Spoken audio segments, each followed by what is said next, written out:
And I want to thank you for being here. This is an exciting day because this is our kickoff for fall 2021 for our HIPS implementation faculty.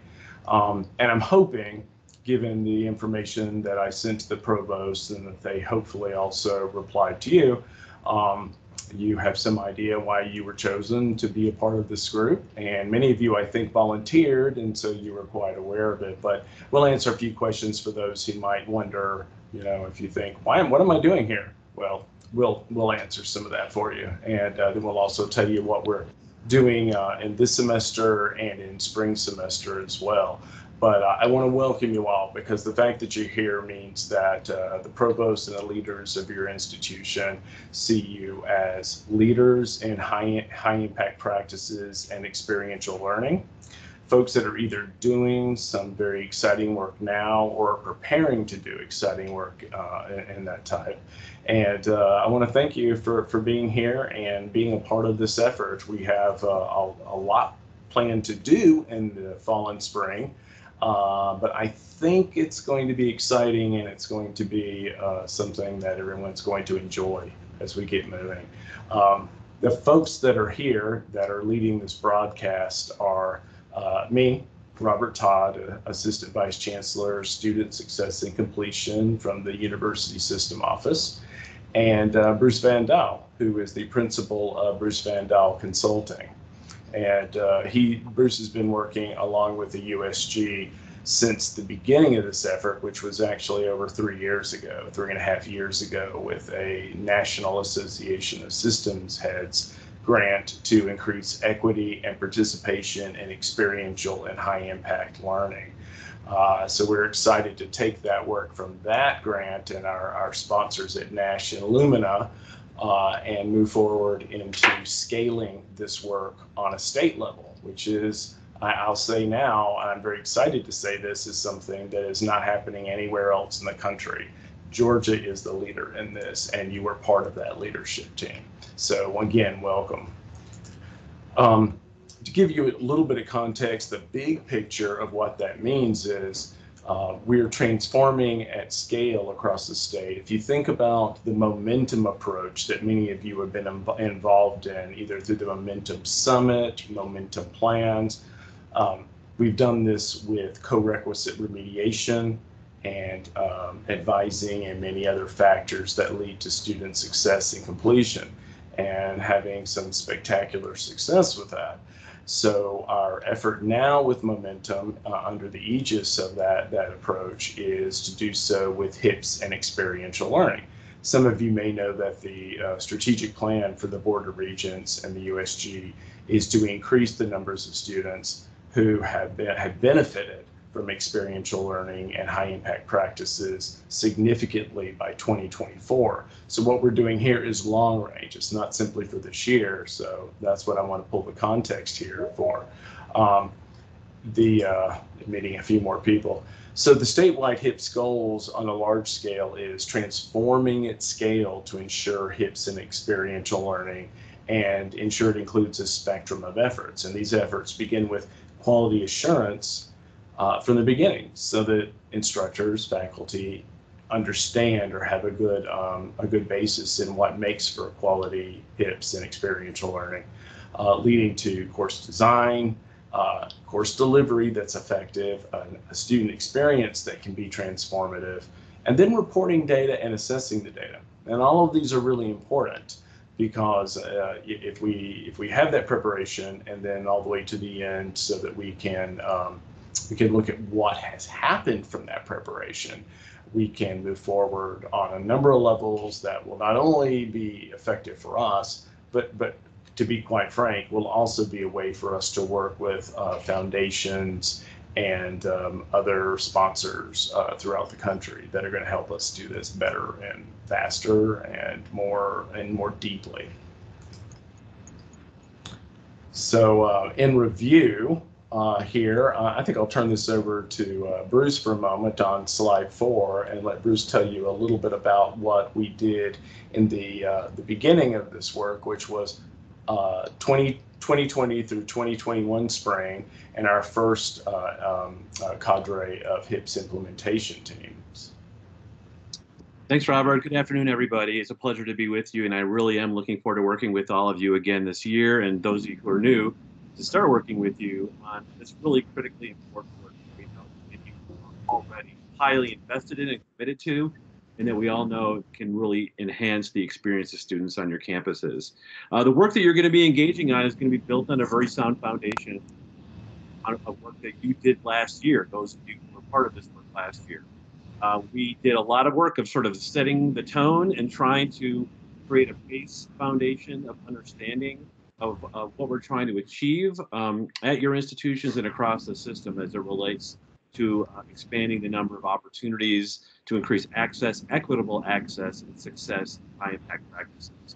So we did a variety of different workshops focusing on many of the different high impact practices. You can see them listed here on the slide, and you can also find those presentations on YouTube at the Complete College Georgia YouTube channel. So I encourage you, if you haven't seen them or didn't participate in them last year, to check them out. It gives you really, they are a showcase of some already outstanding work that is occurring across the system in terms of implementing these practices and for their students at their institutions. And then the cumulative, the culminating set of work that you all did was to develop a set of appendices to your momentum plans. And these were an assessment of current activities on your campus related to high impact practices, and also an evaluation of where you might go and where you should go forward, a set of recommendations that you submitted to your provost and you also shared with the system that sort of created a blueprint for what future work might look like. So if you developed one of those appendices, let me just tell you, thank you. I reviewed them all last summer. They are outstanding. Really excellent assessments of the conditions on your campuses, the needs that you have, the priorities that you have, the work that you seek to do moving forward. If you haven't seen your particular institution's appendices, connect either with your provost or the members of your team, or we can get it to you too. So just let us know, we can get you your appendice as well. So it's really important, I think, for everyone to review those appendices. I think it'll help frame the work that you do. And so, of course, what we learned from those appendices are really critical to what we've shaped and built for this year. So we'll get into the details in a moment, but recognize that what we've tried to design in our planning for is directly attributable to the things that you prioritized and that you want to work on your campuses, or at least last year's implementation teams identified for each of you. So with that, I'll just bounce it back to Robert to talk about some of the tools that are available that you might also want to consider and look at before we get started with this work in the coming weeks. And I saw a comment here or a question from Dareth asking, will we get any feedback on those appendices? We're happy to give some feedback on those appendices. And the reason I didn't link them there is because 99% of them are in exactly the shape they need to be to share. There's still a couple of tweaks that folks told me they wanted to make to them, so I didn't share them yet here with the link. But we can do that, and we will. And so, yes, we can give feedback on those. There was some feedback to the provost's office as they came in with the whole momentum plan, but I doubt very much it got to all of you. So I'm happy to give you some of that feedback. HIPS taxonomies, I want to point out something that we began with the original work with Nash and our grant. There's a link there if you want to go to the SharePoint, the One USG. This will show you the latest version of the taxonomies that we have recommended folks use to review HIPs that are possibly going to be HIPs or to modify current high impact practices you have. We're not going to go into those all right now because we did that last semester, but I want you these here for reference. And I was very serious when I wrote in my email yesterday, no quiz on this, I promise you. We just want you to have this as a reference for now. So those taxonomies are just there to be a help for you. And then also another piece that came out of last year was our banner attributes. And this relates to the idea of doing a better job all around the state of showing which attributes are appropriate for your courses, and where the attribute, for example, showing that a course really should be tagged as a high impact practice. What kinds of definitions make that so, and that's listed here in this folder. There's a summary piece there, which is the easiest to use. It's called summary. The rest of them are the Georgia Best documents, which include all the information of entering the attributes, which most of you won't need or do. So those are a couple of references that I wanted you to have, and we can do some more discussion of those as we move forward. But those are documents that we worked on during the last semester, and hopefully they help your institutions with your decision making on high impact practices. What is one, and how can you make them a better version of them? Also, before we get into what we're going to do in the next 2 semesters here, I wanted to speak about a couple of nuts and bolts issues, because there can be questions on these. The HIPS implementation faculty team, all of you, from 2021 to 22, spring of 22, there are 108 of you, and you're from every institution across Georgia. The work will be going on this fall and spring 2022. It's a critical element of momentum approach for scale. This is something that is sort of the next steps in the momentum approach. Now, we had the funding to provide a stipend of $1,400 each for 4 faculty from each institution. So those contracts are with your provost's office, and they'll be sent off next week. So all of that funding will come from your provost's office, or whomever your provost designates to do it. We're personally not dispersing the funds. So it's probably helpful to know that it comes from the provost's office. There was some question about that last year. There are a few of you, your provost asked for you to be added on in addition to those 4, even though that was the limit of the funding we had. And I want to assure you that we want to give you the ability to showcase your work later, and to also get some good work out of this that you can show to other institutions and then outside the state as we move forward. So that's the nuts and bolts. Ask your provost's office who are the designated folks to work with those contracts. My strong suggestion has been for the provost's office to provide that stipend this fall, so that we don't have to worry about doing it in the spring. That's the nuts and bolts. Bruce, would you like to speak a little bit about how we ended up with focusing on certain HIPs and not others? Absolutely. Thanks, Robert. As I mentioned earlier, upon a review of the appendices, we really wanted to capture what your priorities were and how then we can support you achieving and moving forward on each of those priorities. And so you can see here from our analysis of each of the appendices, we asked you to prioritize which HIPs do you think you want to put energy and effort into to see greater access to and expansion of, refinement of on your campuses. And you can see how that broke down across the campuses. So you can see clearly undergraduate research and service learning were high priorities. In fact, I think all but 2 of the institutions named these 2, or one, at least one, if not both of these, as priorities for their institution. Further, I think we had everybody also, another large percent, I should say, indicate first-year experience as another priority, as well as work-based learning. So those 4 really rose to the top in terms of where you as institution leaders or implementation team leaders believe your institution can do more on. There may be some that you're already doing excellent work on and didn't feel the need to prioritize because you feel like you've already really done well with those HIPs. So these are intended to be those that you want to continue to double down on and continue to invest in and focus on. So those sort of a breakdown of the various HIPs that you see as high priority for your institution. On the next slide, we also asked, where is it that, what kind of recommendations for further work do you have, and what do you want to prioritize over the course of the next year to facilitate the broader adoption and expansion and refinement of your HIPS efforts. And you can see from this slide, Robert. It is slide 9. Everyone should be seeing it, I think. It is. Okay, great. Professional development for faculty, and also developing a system to evaluate, identify, and then qualify HIPS for inclusion in the Banner system were far and away the top 2 areas that were identified by institutions that we should prioritize.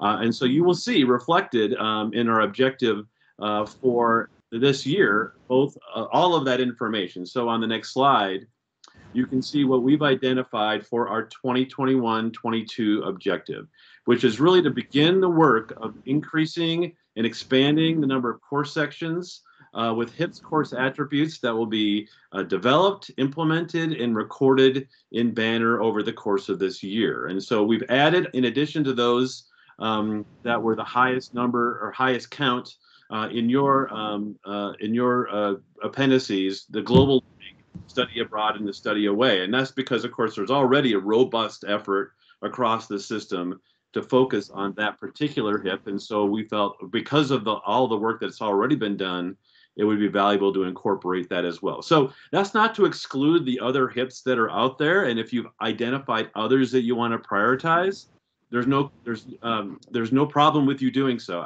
In terms of the effort and some of the things that we're going to be doing across the system, though, we want to make sure that we prioritize support for you on these particular HIPs. So with that in mind, on the next slide, you'll see some broad goals that we want to achieve to help us achieve that objective. And again, these are the things that you identified as very important to moving the work forward at your institution. So one is broadening awareness of HIPS across your institutions. I think you said that while there's some that are doing great and deep work, and there's others that are informed and are aware of HIPS and want the support to do more, who don't even know that much about HIPS at all. Really want to learn more about what they are, or that you believe you want to do more to expand knowledge and understanding of HIPS. So that's one goal that we've established. The second is, I already have spoken, is doing the work of building systems for identifying HIPs that are already being implemented on your campus, and then finding ways to ensure that they meet basic quality standards for what a HIP is, and then having that information captured in the Banner system using the new attributes that have been built for each of the 11 high impact practices that have been developed by AAC and you, and that we've been using as a system to drive experiential learning opportunities at each of the institutions.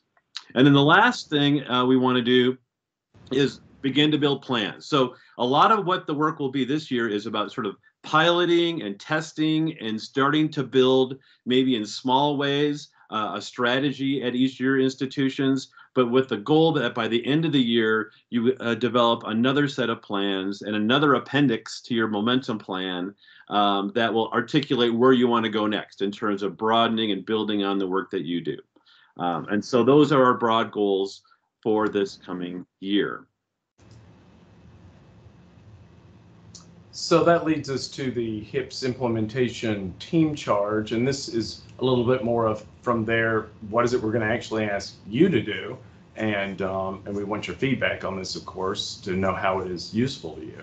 So as Bruce was saying, develop processes and leveraging the available tools and accessing resources that result in faculty deepening their understanding of HIPS as a valuable instruction strategy, building their capacity to develop and implement HIPS in their classrooms, and qualifying their course sections as a HIP in the Banner system so that we understand this has actually been done and we can follow it year to year. Secondly, developing a plan to expand access and participation of HIPS at your institution. That's what we hope to get at the end of spring semester. So there's 2 semesters to do that. And then May 20th, 2022 is the time when the HIPS momentum report will be due. These are not massive reports. We want these to be succinct, but also give your plans for what you think will be helpful for your institution in the coming year for your foci. Moving on to the next slide, when I mention tools and resources, part of this in this presentation today is to let you know something about the tools and resources that the USG is working on to provide to you to make this an easier and a more effective job. So I'll jump right into that. I think what we'll do is, given we have 75 attendees at the moment, we'll do questions at the end here, if you would hold most of those. If you have something really important you have to do now, just send it in the chat. So a system for implementing and tracking HIPs is a part of it.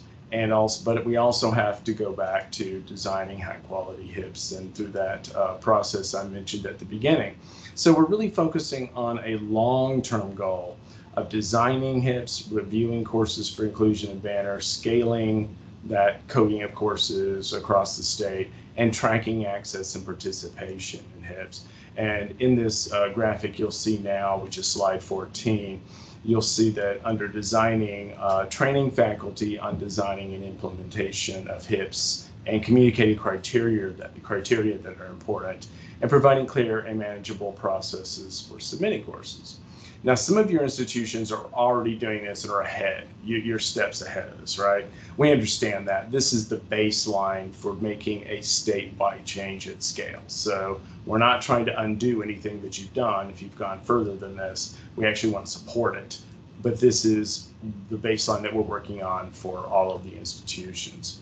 The next thing after designing high quality HIPs is reviewing courses for inclusion in banner, scaling that inclusion of courses in banner, and then tracking that participation. This is going to help us in so many ways. Not only will we see in a way that's more effective and consistent, we hope, over year to year, how HIPs is changing in the state. This is also the way that we communicate with all of our other systems, with national agencies, whether they're federal, whether they're foundations. So in short, this is the way that we let the world know what we're doing and work on getting those resources to really make this a more powerful effort. But it all depends on the data. I'm going to send all these slides to everyone later on this afternoon, so don't need to write this down. You'll have it.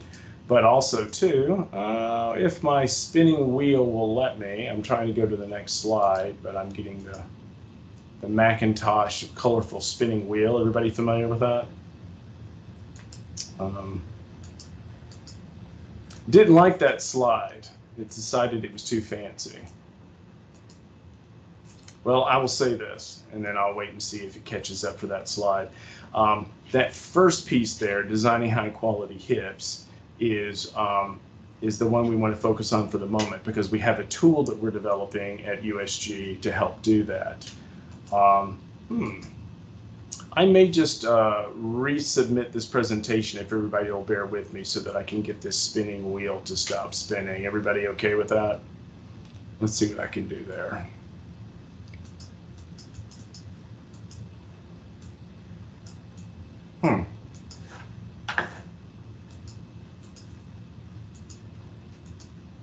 No, it has done a full-on freeze. So I don't want to stop this presentation. Everyone still hear me okay, correct? Yeah, it's just the... I think I can move it. You want me to move it? If you can, I made you a presenter, so if you have the ability to do it, it could be something on my computer. And if you can move to slide 15, that would be a wonderful thing. Okay. So that we can all see it. It's 15 right now. There you go. Thank you so much. You know, there's always some, whenever you do a large Teams meeting, there's always at least one of these, right? Thank you. So slide 15, I think I have control again now. You'll see we've highlighted design high quality HIPs. And the reason for that is there's an actual tool that we're creating to help do this. It's a professional development platform that is currently in beta testing.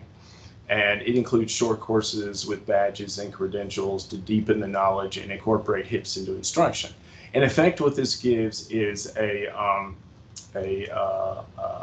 bottom line understanding, assurance of understanding from all parties that they understand the 8 principles, according to AAC&U, of effective HIPs, and they have some idea of how to implement those in their courses. This will create a resource library and a community of practice platform that all of you can be a part of as soon as it is ready for that. And we need a little bit more time for development. But in addition to that, it will also create badging and certification. The ultimate goal is to certify the HIPS leaders in the state and those that are providing HIPS courses, so that they have taken this short course and they are showing they're badged, certified, that they know all this information. Some of you are far ahead of that and you'll know it and you'll click through and say, yes, I do know this. Some of you will see some really new information because these are the courses that are being developed I've seen them and they're very high quality.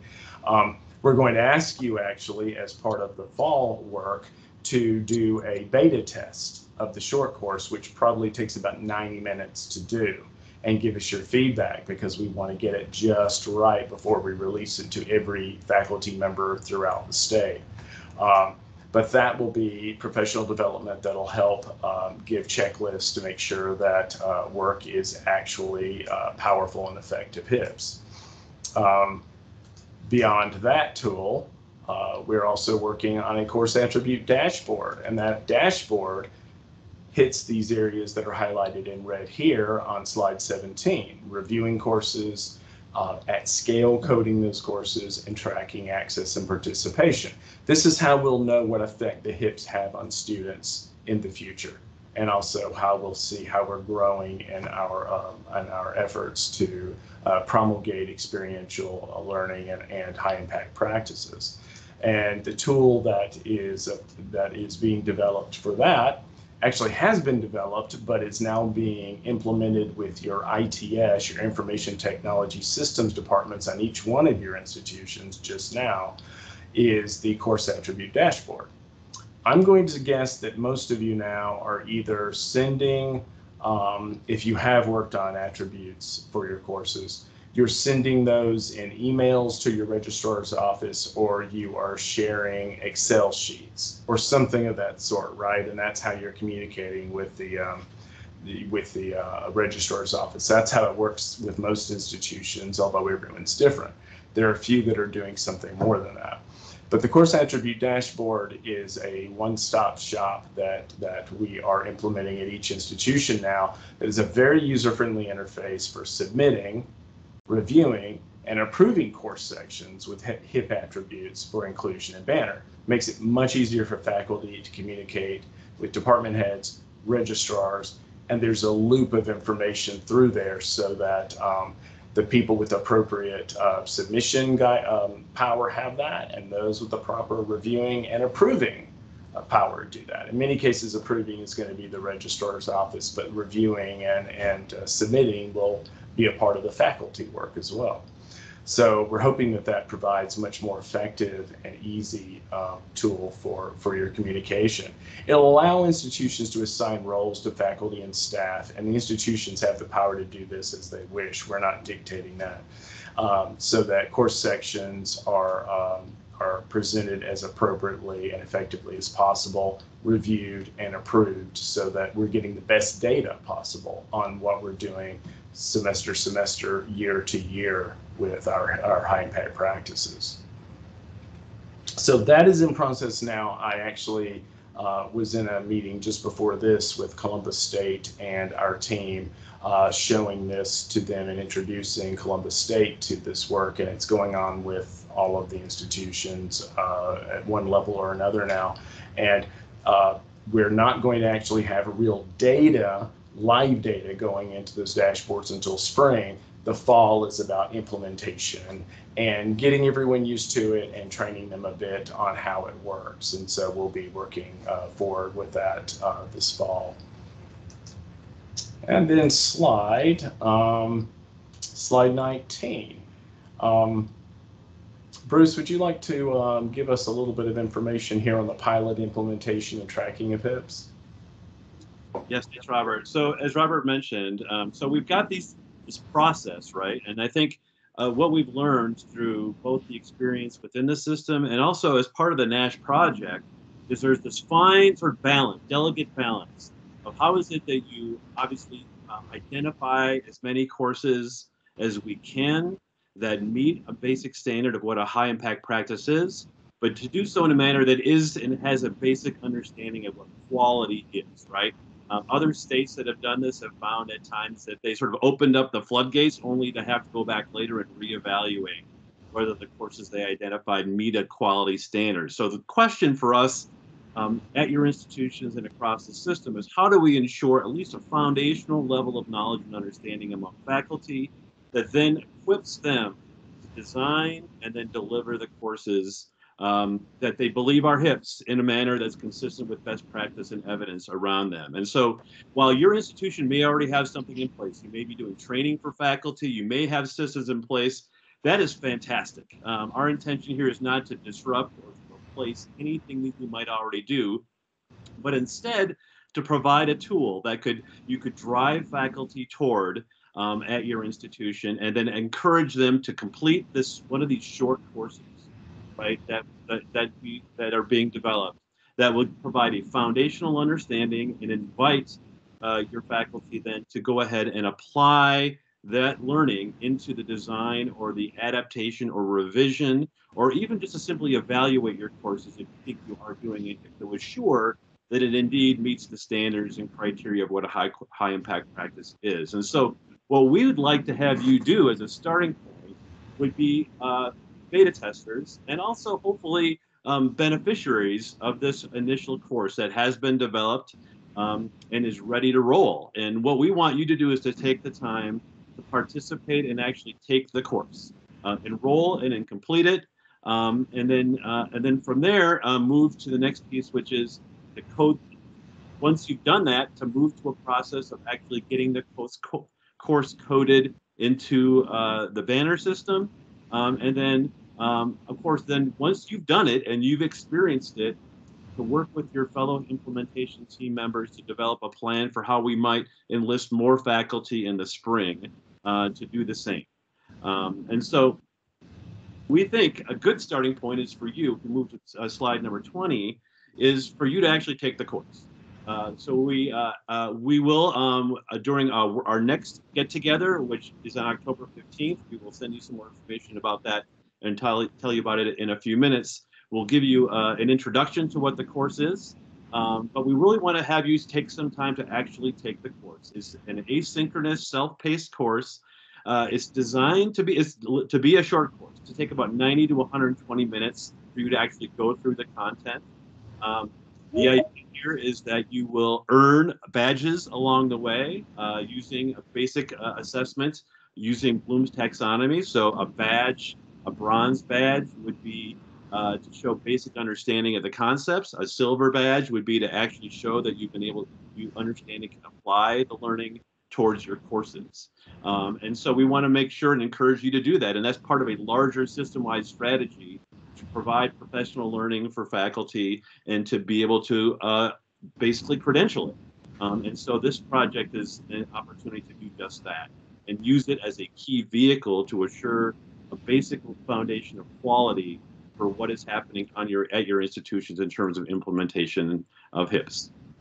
And so for that purpose, you can then apply it to a larger strategy for assessing the quality of HIPs. So for example, you might say that in order to submit your course for consideration as a HIP, you need to complete this course and earn a silver badge or a certification showing that you actually have gained a basic and foundational understanding. And so it could be a way to ensure a foundational level of quality for your efforts.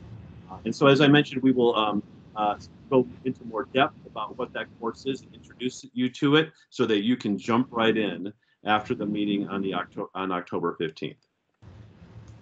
From there, we do want you then, after completing that short course, is to work with your registrar's office to code the course sections through the short course into the banner system. So this is really simulating a process that you might build for yourselves at your institution. So unfortunately, the CAD is probably, the course attribute dashboard probably won't be available to you to use on most of your institutions to do this purpose. So you're going to have to use the old-fashioned way, but at least it's going to provide you insights about what it's going to take in order to be able to move these courses from being reviewed and approved and then ultimately incorporated into the banner system with a plan then to evaluate your experience and then work with your registrar's office on how you might be able to expand that or further communicate what you already do at your institution on how getting courses coded to facilitate a flow that would allow faculty to take the course, submit their course for consideration, and get it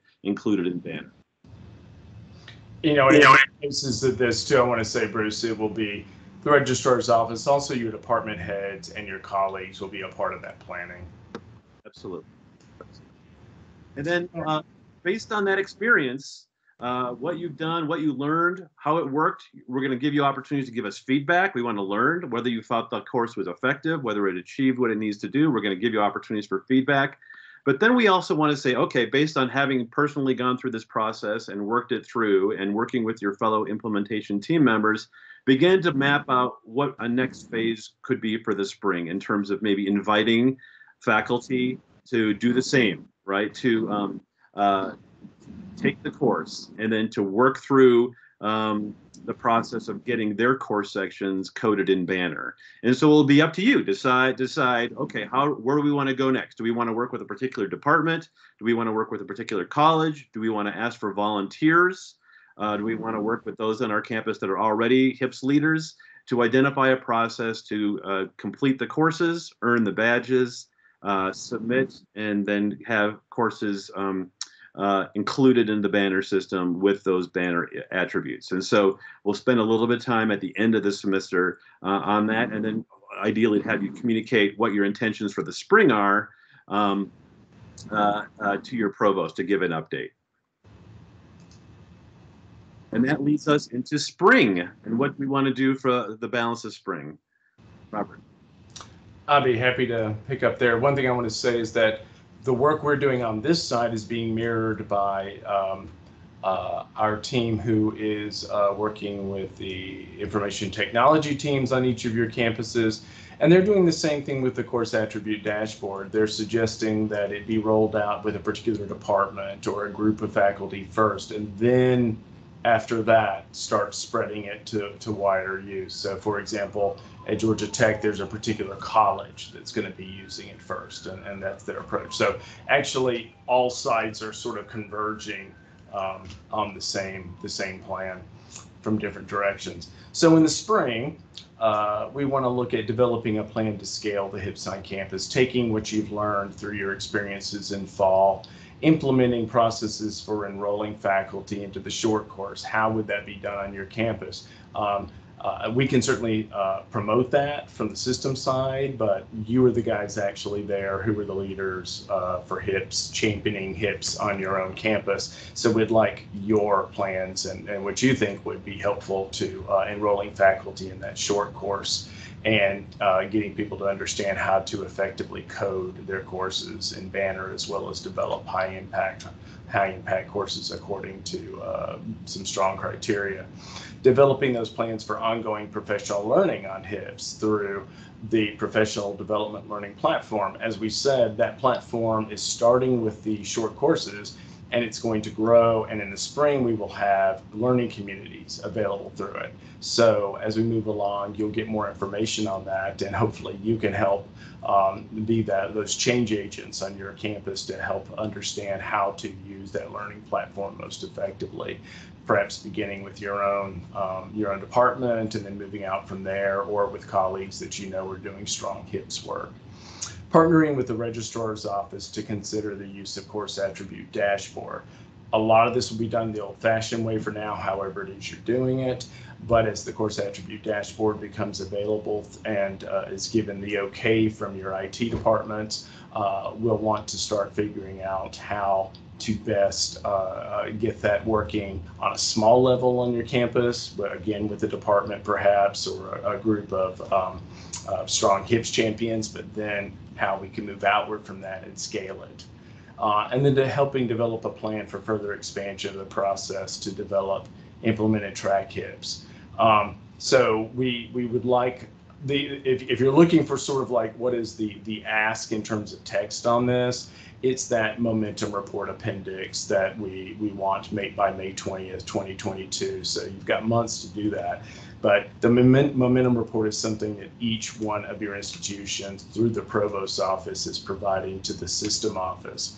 And it covers all aspects of momentum, advising, the enrollment strategies, student life, etc. This is an appendix to it that can help all of us move forward to the next stage with our HIPS work. So that's in effect what you might call the end of the 2-semester term paper, if you like, right? All of you are instructors, so you'll probably identify with that. Upcoming events that are going to help you do this, because we're not just going to say, here it is, run for it. We're going to do support to help make this possible. October 15th, I'll send on Monday the invitation for this, but wanted to wait till we had our meeting today to do it.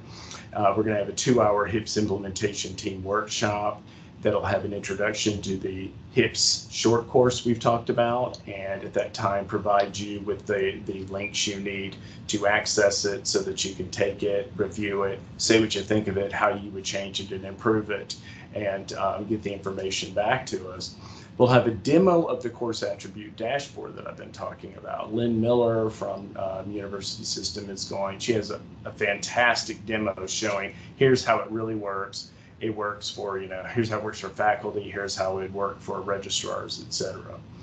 A review of the banner attributes and the HIPS quality criteria. I referenced those and gave you a link to them. Don't let that overwhelm you if you weren't part of last semester's. The fact is it's really not difficult, but we're going to review what those recommendations are for your institution to make some effective criteria. Now, in the long run, those criteria are being chosen by your institution. The system office is not imposing a definition. We're giving criteria that your institutions can use to make your own.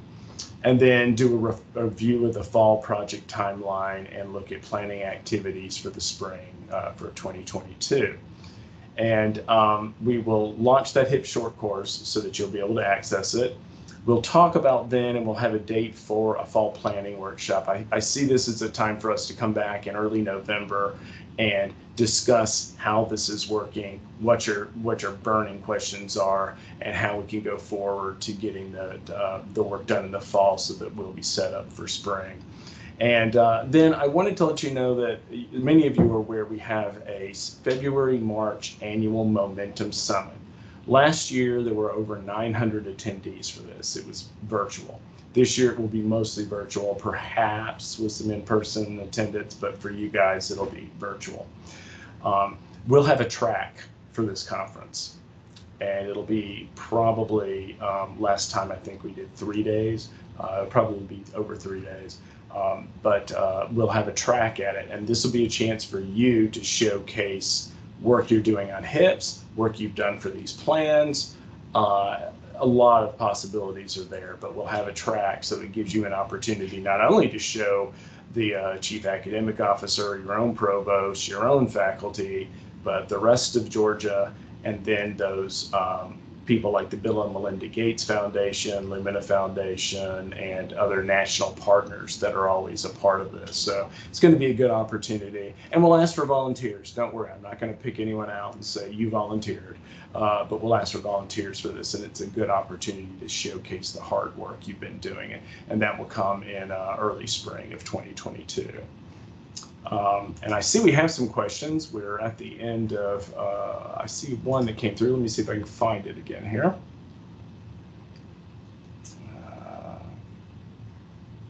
I think I have missed that one. Where is it? Question came through. Will we get the template? Here we go. Will we get the template for the HIPS Momentum Report Appendix now, or will that come in the spring? We'll get that later, and the reason being, I think what I'm going to do, some of you may have questions about the previous one, so let me know if you do, and then we'll discuss those. And then the template really is very simple because it's relatively free form, but we'll probably give that to you in January, I think, to be able to get some feedback from you. So questions for Bruce Van Dahl, for me. If you can unmute yourselves, then you can ask them out loud. Otherwise, just use the chat box.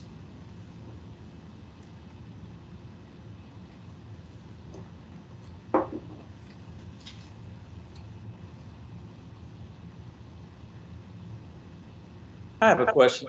This is Chris Reeves from Georgia Tech. And you had mentioned, I believe, that you were communicating some with some of the IT offices at the different institutions about rolling out some of the, the banner systems. But how does the work that we're doing, how are we going to directly connect to what the IT unit is doing? Because obviously there's some direct connection there. So I'm trying to figure out how, because some of that was moving forward already. So I'm trying to figure out how those things intersect. It is, and it's working in tandem, Chris. And I'd say right now you don't have to worry about that, because what we're hoping to do, I was working on that all morning with a couple of institutions, is when the IT folks feel that they have either their Banner 8 or their Banner 9 implementation ready for this course attribute dashboard, we're going to let you know. And it will probably start with what you call a beta test in your institution. So this is really a long-term goal. And we're hoping and right now I'm going to guess we'll have a minority of our institutions in the spring ready to do some entering of data. For some of the institutions, it won't be till fall of next year. But we want you to know what this course attribute dashboard can do, because it will also probably help you figure out, there's a way to do a better, in the meantime, there's a way to do a better system. A lot of folks are just using individual emails to the registrars. I've been talking to them about this. Talked to one today who was using a shared Excel spreadsheet on Google Docs. Probably a better thing than using individual emails, right? But you can do better. There are ways, stopgaps to do that. And I'm hoping the CAD, and once you see what it does, and it does some amazing things, I'm hoping that it will help at least improve those stopgap measures until we get the switch pulled by IT and they say we're ready to test this on campuses. I don't think it's anything you need to worry about just yet, and I don't want to burden you with that yet.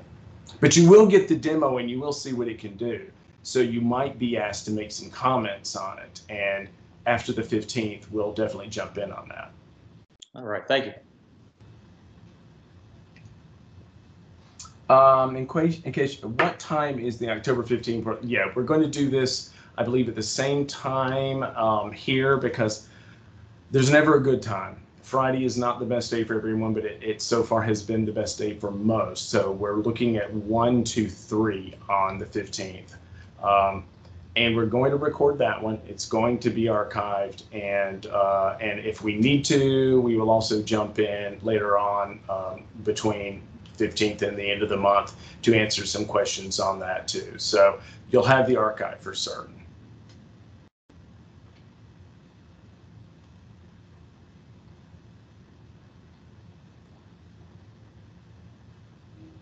Robert, this is Douglas Johnson from Georgia Gwinnett College. Some of us have been tapped to serve on the LEAP State Georgia Steering Committee, and just curious how the two groups will work together and how do those roles overlap, if at all? Actually, we work together so far very well. Last semester, actually, we really had a close relationship with LEAP, and if you look at that YouTube archive and you look at some of the HIPS work that was done last semester and those workshops, they were led by LEAP leaders, right? Because we worked very closely. This semester, we realized because of resources, we weren't going to ask LEAP to do quite as much of that, but they are close partners, work with the current president of LEAP, which is Jordan Kofer, very frequently to make sure that we're communicating and we're on the same wavelength. So the close association, and we're going to have LEAP folks available, and I'm hoping to have plenty of the LEAP folks there for the October 15th workshop. And any ways you have as a LEAP member to think of ways we can pair our messages, we're very open to them.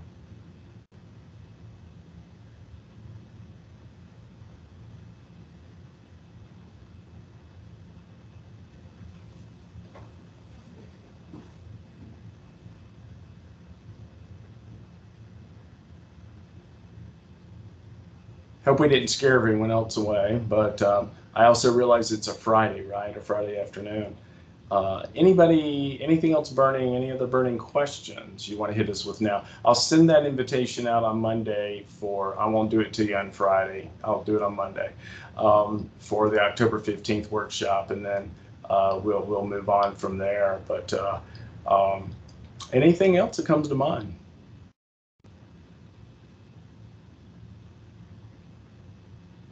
I think we have a quorum, probably a bunch of folks who are ready to get Friday closed out, right? Beautiful day. I want to say thank you to all of you, and Amanda, thank you back. I'm very excited at the work we're doing. I can't emphasize enough, we're the only folks in the nation doing this. And as we're moving toward that truly at scale change, we're going to be the leaders, and the opportunities to shine and show your colleagues in other states and across this state what you're doing we're going to do our best to emphasize and focus on those. So I'll let you go today. I want to thank Bruce for a tremendous amount of work to make this happen for 3.5, almost 4 years now, and for all of you. And if you have team members that weren't able to make it today, please answer their questions as you can, because I can see that some folks weren't able to make it here on Friday. Here we go. Will there be a focus on HIPS for graduate students? We are not focusing on grad students now. Now, that doesn't mean you can't include them, because as we're saying, we're not prescribing everything here. We are giving you the base from which you can build, right? So you certainly are able to do that. We're not focusing on that, mainly because we know it's biting off maybe more than we can chew to do that as well. But we are focusing on undergrad students at this time. All right. Are we also trying to track HIPS in co-curriculars or only course-based? We will be able to track in co-curriculars. Now, that will be something that you'll have to speak to the registrar's office about, because that will rest in your own institution. But there will be a power to do that, and we definitely can expand there. All right, thank you. Everyone have a wonderful weekend. Enjoy the weather, and looking forward to talking to you again on the 15th.